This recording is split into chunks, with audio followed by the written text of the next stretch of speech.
Assalamualaikum warahmatullahi wabarakatuh. Perkenalkan, nama saya Muhammad Fadi Rahim dari kelas 11 PS1. Baiklah, pada kesempatan kali ini saya akan menjelaskan tentang kerjasama ekonomi internasional. Dalam pelajaran kerjasama ekonomi internasional ini terdapat dua istilah, yaitu kerjasama internasional dan kerjasama ekonomi internasional. Sedangkan perbedaan dari keduanya itu, kerjasama internasional yaitu kerjasama yang dilakukan oleh suatu negara dengan negara lain dalam berbagai bidang, seperti bidang pertahanan, kelautan, perhutanan, dan lain-lain. Sedangkan kerjasama ekonomi internasional yaitu kerjasama yang dilakukan oleh suatu negara dengan negara lain untuk mencapai tujuan, yaitu saling menguntungkan di bidang ekonomi.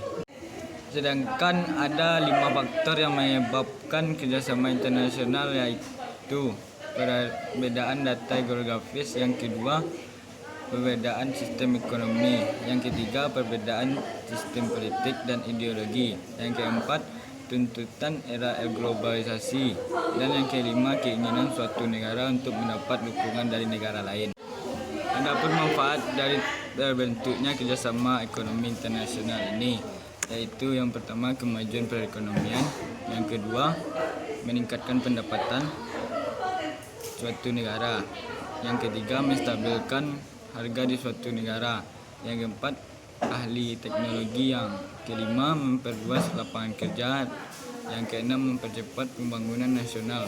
Adapun tujuan dari terbentuknya kerjasama ekonomi internasional ini, yang pertama untuk memenuhi kebutuhan di suatu negara, yang kedua meningkatkan devisa atau negara, yang ketiga memperluas pasar, yang keempat meningkatkan sektor perekonomian, yang kelima menyerap tenaga kerja, yang keenam stabilkan harga suatu negara, yang ketujuh mendorong terbentuknya sumber daya manusia yang kreatif, produktif,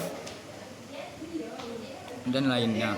Dan yang terakhir ada 5 macam bentuk kerjasama ekonomi internasional, yaitu yang pertama kerjasama bilateral, itu kerjasama yang dilakukan oleh dua negara yang menjalin kerjasama di bidang pertanian.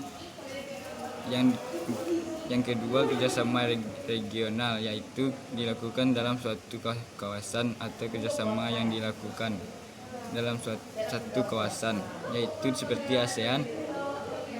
Yang ketiga kerjasama multilateral, yaitu kerjasama yang dilakukan oleh banyak negara seperti ILO dan IMS.